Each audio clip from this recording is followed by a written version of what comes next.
যে অসমৰ দৰিদ্ৰ পৰিয়াল এই পৰিয়ালসকলৰ একোগৰাকী মহিলা একোটা আত্মসহায়ক গ্ৰুপত যাতে অন্তৰ্ভুক্ত হ'ব পাৰে। অসমত আমাৰ হিচাপত ৩৫ লাখ দৰিদ্ৰ পৰিয়াল আছে আৰু যদি ৩৫ লাখ দুখীয়া পৰিয়াল ইয়াতে সদস্য হ'ব লাগে তেতিয়াহ'লে আমাক ৩,৫০,০০০ আত্মসহায়ক গোট আমাক প্ৰয়োজন।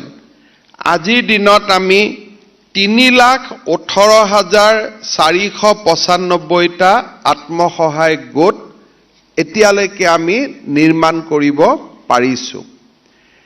ইয়াৰ এই গ্ৰুপসমূহৰ জৰিয়তে আমি কেনেকৈ আগবাঢ়িব পাৰোঁ যে তেওঁলোকক আমি কেনেকৈ বেংক একাউণ্ট খুলিব লাগে আমি শিকাব লাগিব, তেওঁলোকক কেনেকৈ আমি ইঞ্চুৰেঞ্চৰ কাভাৰ দিব পাৰোঁ তাৰ বিষয়ে আমি শিকাব লাগিব, কেনেকৈ বুক কিপিং কৰিব লাগে তাক আমি শিকাব লাগিব আৰু চৰকাৰৰ বিভিন্ন আঁচনিৰ লগত আমি তেওঁলোকক জড়িত কৰি দিব লাগিব।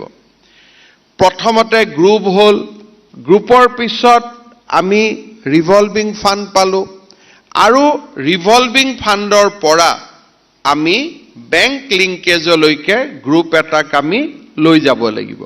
বেংকত গৈ বেংক সখী বাইদেউসকলে হেঁচা দিব লাগিব যে লোনটো দিয়ক বা লোনৰ কাৰণে এইখিনি কাগজ পত্ৰ লাগে।